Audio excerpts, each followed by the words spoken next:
Hasbahçe içinde gülün eyneyim.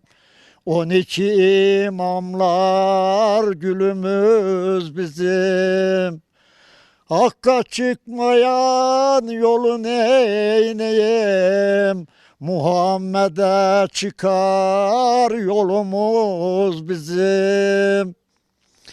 Muhammed Mustafa baş tacımız, Hatice anne Zehra bacımız, kıyamete sürer acımız, kırık kanadımız kolumuz bizim.